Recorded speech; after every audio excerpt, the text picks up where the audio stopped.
In today's video, I'll be giving you a breakdown of how I created and reimagined these iconic South Park characters. It was such a fun project to work on. So this is not going to be a step-by-step tutorial, like creating the characters from start to finish.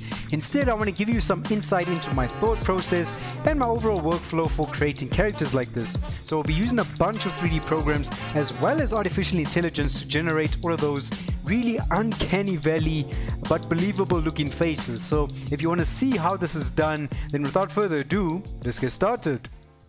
Okay, so I'm going to jump straight into this breakdown video. Now, every single South Park character over here is a 3D character. The only difference is the faces have been generated with artificial intelligence. So that's a 2D image that's been merged back onto the 3D render in Photoshop. But if you're wondering how the characters' bodies were actually generated, it's actually really simple. So I'm using a program called Dash Studio, and Dash Studio is a fantastic solution for generating human bodies because you get a fully rigged character and you can actually pose them however you want them to be posed. So this was the perfect solution for generating the bodies.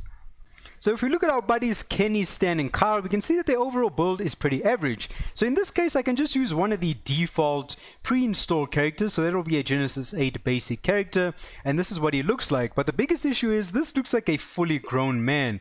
So how do I actually turn this character into a late teen? And this is where I had to go on the Daz website and I had to purchase another product over here, which is called Growing Up. So you can see this takes an adult character and you can turn them into a little kid or into a teen, but that's exactly what I wanted to do. I wanted to create a late teen. So once I had access to this product, I could just go to shaping, and here under editor, if I select Genesis 8 male, I would have access to this youth morph slider. So you obviously won't have access to this by default. You have to gain access to that product, but you can see what this does. It changes the age of my character. And it's not just making the character shorter, but those proportions are being adjusted as well. So this looks like a little kid. Little kids tend to have really big heads. They usually don't have chest hair unless they reach puberty extremely early. But this morph really came in handy. So using morphs with my Daz characters allowed me to change the age and create that teen character. And now, just to get away from this super generic Genesis 8 character face, I did purchase another product over here from the Daz website, which is called M3D Teens, and this comes with a bunch of head morphs. So if I go back to Daz, you can see if I go and select head, I've got all of these different head morphs over here. So if I wanted Kyle to look different to Stan, I could just play around with these head morphs, right? You can see it's completely changing the way the face looks. So this was extremely useful. So using morphs was one of the most important aspects of getting these bodies to look correct while generating a human character for me instantly. So it saved me a whole bunch of time. So now I explained how Kenny, Stan and Kyle's bodies were generated, but what about Cartman? Because he's obviously a bigger character. So in Daz, again, this is where morphs really came in handy. So everyone's got access to these morphs over here. You can see there's a portly morph, and if I increase this, our character gets a lot bigger.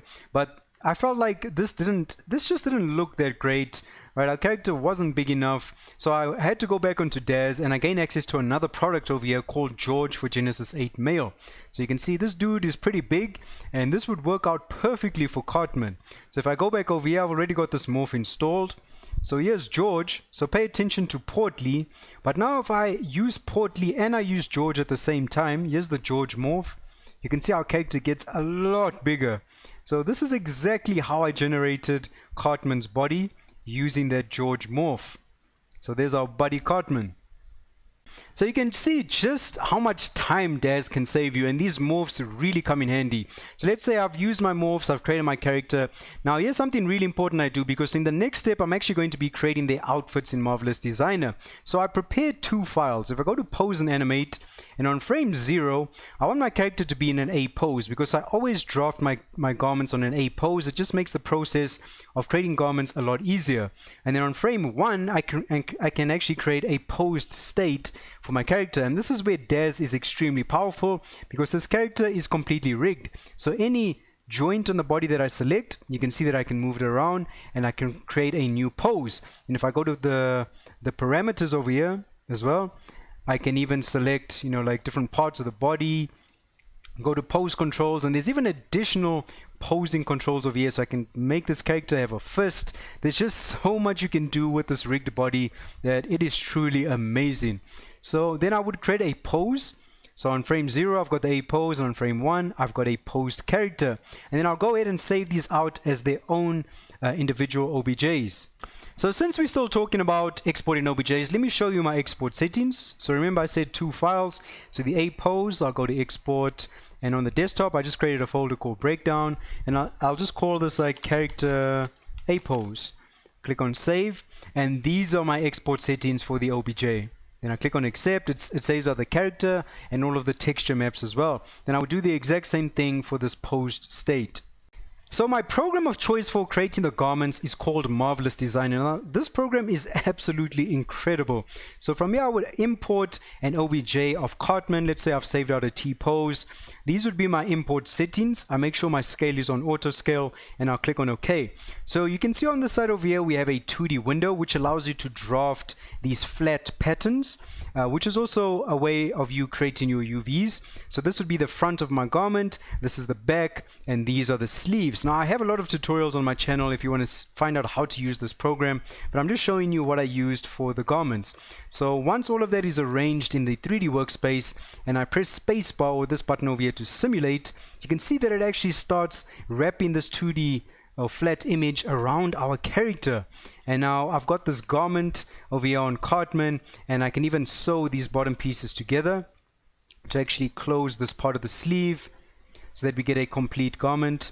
And if I press simulate again, there we go. So now I've got this t-shirt, and you can see I can click and drag and pull over here to generate additional folds, and this program is really a lifesaver. It's absolutely incredible if you need to create garments. So this was my garment solution. So that is Marvelous Designer. So once I feel like I've created a pretty decent garment and a good base to work on, I'll always import the posed character, and that's why I exported out a T pose or A pose and then the posed character as well. So from here, here's a super nifty trick. If you go to File, Import OBJ, and I'm going to import the posed Cartman. I'll click on Open. So I'm using Marvelous Designer 10, but you should be able to find this option somewhere by your import settings. But you want to import a morph target. So if I select morph target over here, make sure it's also on auto scale. As soon as I click on OK, it's going to morph my garment from the T pose into this pose state. Now if I click on simulate, I can just help these pieces up again.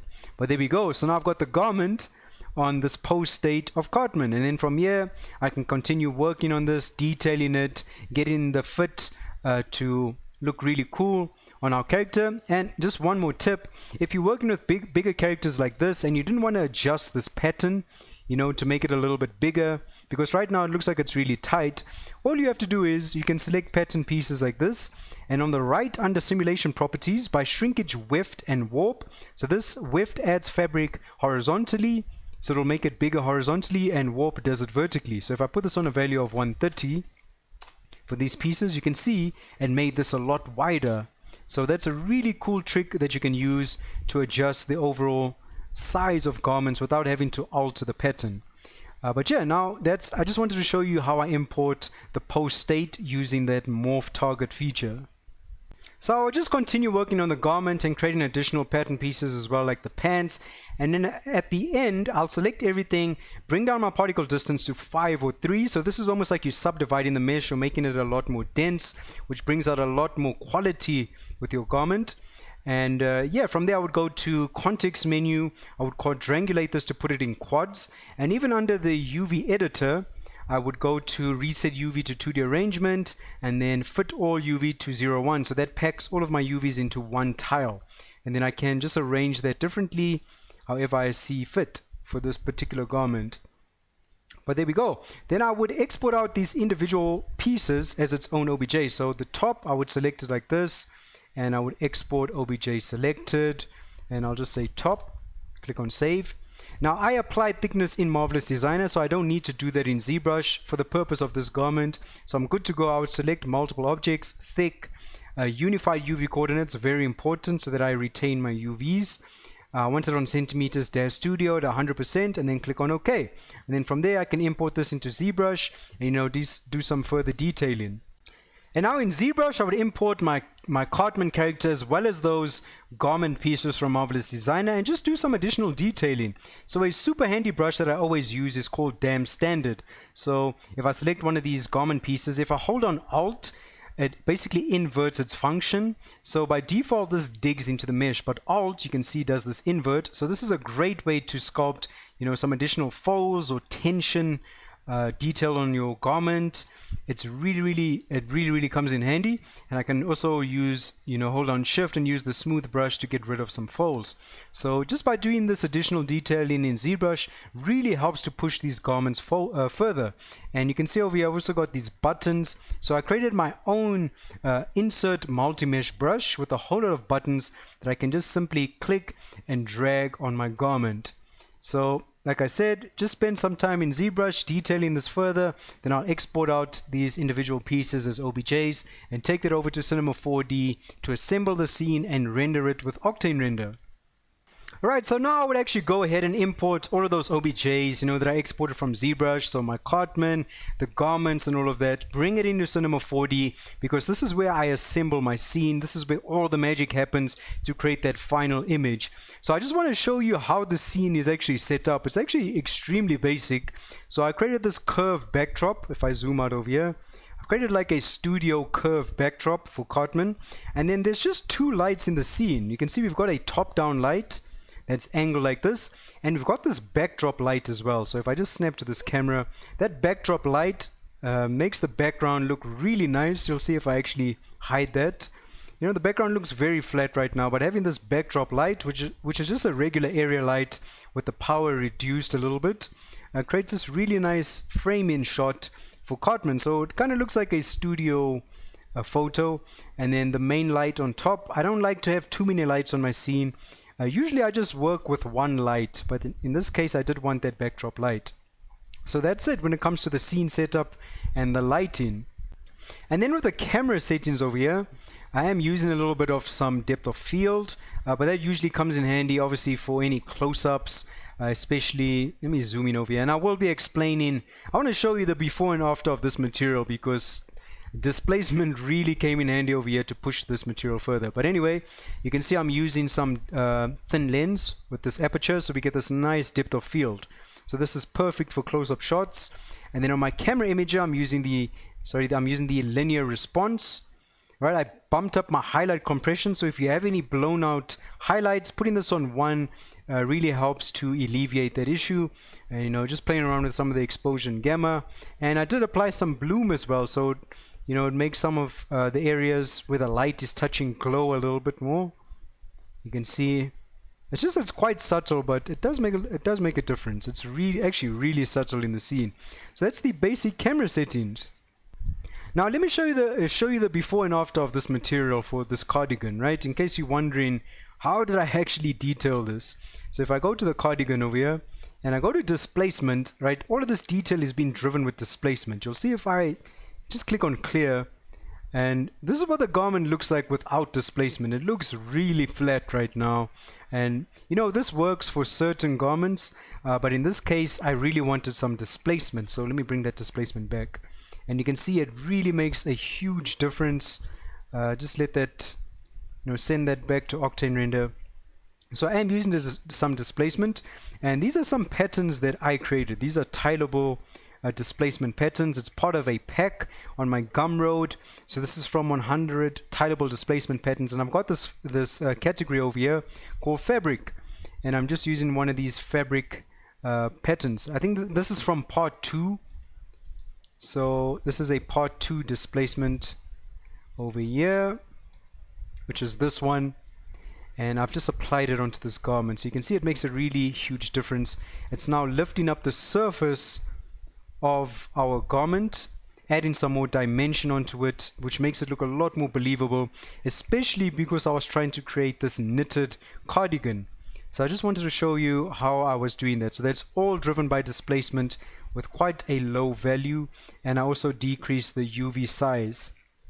And now if you're wondering how these stray hairs or these fabric strands were generated, it's super basic. I just created, or should I say, I just selected the cardigan and I went to simulate hair objects and I added hair. So it added hair onto that entire OBJ, and it creates this default hair material. Now over here I just played around with some of the thickness for the root and the tip, and I added some frizz, kink and curl, right? which you can see over there. It adds this nice curly aesthetic to these strands. And then on the actual hair object that's generated, my count isn't that high, and I just played around with some of the length. So I am using just the default Cinema 4D hair to create these strands on the garments. I feel like that adds a lot more detail and just makes it look really cool.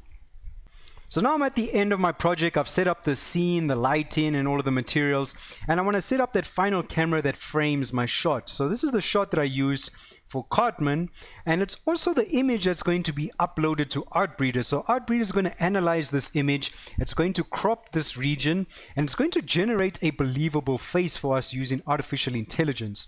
But this is also going to be the final image that I bring into Photoshop, where I'll be merging the AI face back onto this 3D rendered image.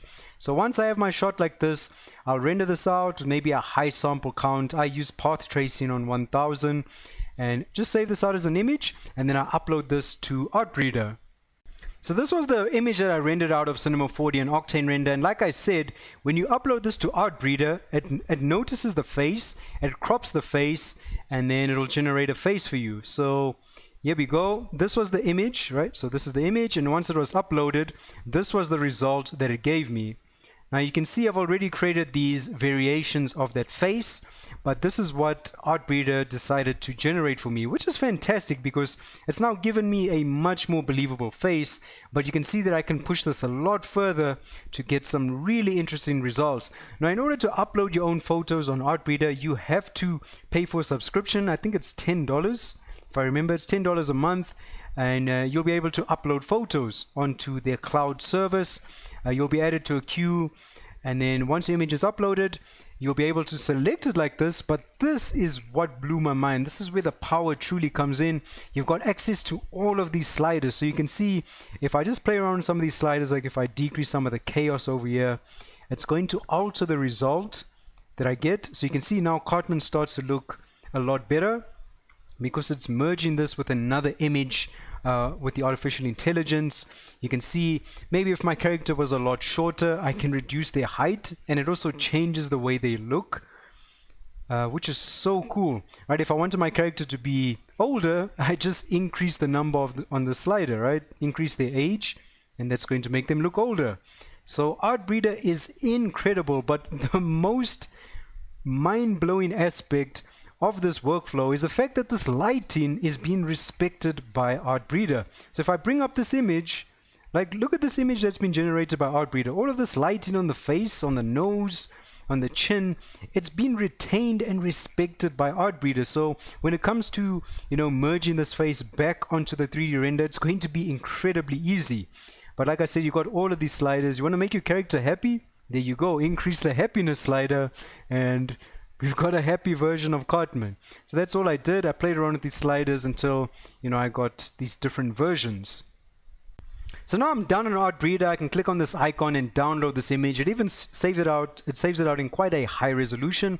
And then in Photoshop, it's time to merge this image back onto this 3D render, right? So this is the final image. Now I can bring in the AI face from Artbreeder. I'll just drag and drop it on here. And now I'm going to go ahead, hold on Shift, and just scale this uniformly. And I want to try and line it up with his face. But to line this up a lot better, let me just press enter. I want to reduce the opacity, right? So I can see the underlying 3D character. Now it's just a matter of lining this up as best as possible. You know, trying to match that with his eyes.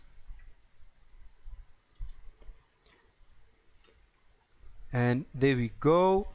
And then from here, I'll just increase the opacity a little bit. I'll create a layer mask. Make sure the layer mask is selected. Select one of my brushes and select the soft round brush.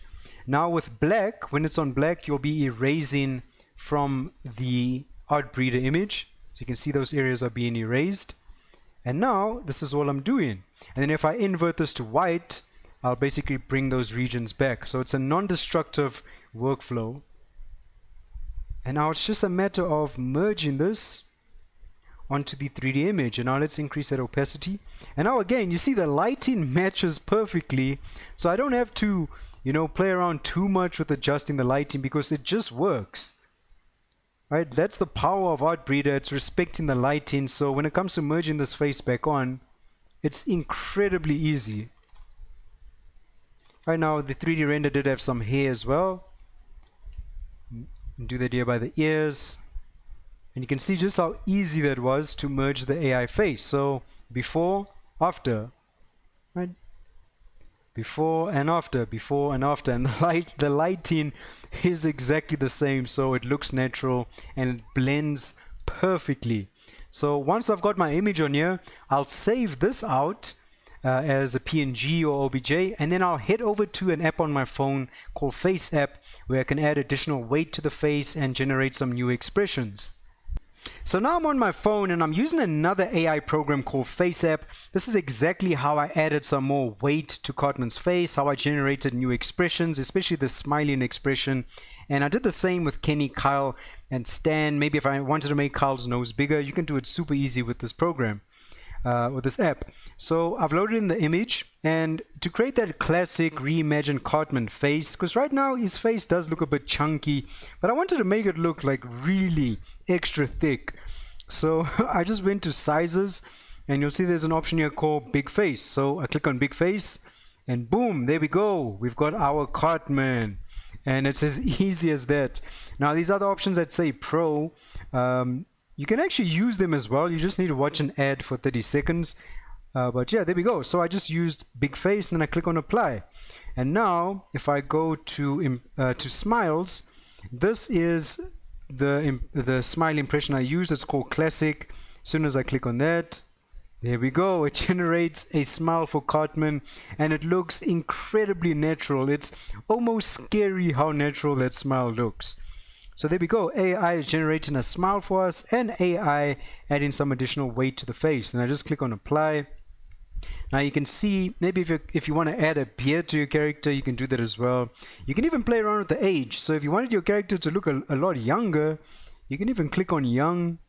Let's see on young too. Let's see what a younger Cartman looks like. So there we go. We just made Cartman a bit younger, right? Before and after. And then once you're ready with that, you just simply click on save, and it'll save it to your phone, and then you can bring that image back onto your desktop and into Photoshop and merge this new version over the previous version. So now I'm at the end of this project. It's just a matter of taking this Faceapp face. Alright, so I'll just drag and drop it over here. Alright, so we've got our previous version with the AI face, and then the Faceapp version. Now you can see, because I'm not paying for premium with the Faceapp, it does export out this watermark. But if I add a layer mask, well, the way this image has been set up, I can just erase that like super easily. Alright, that's not an issue. But now there we go. So you can see the new face fits perfectly over this one. If I need to, you can see maybe some areas have been generated over here, like on the box. Just while I still have this black mask selected, just erase those areas to bring back, you know, the underlying image.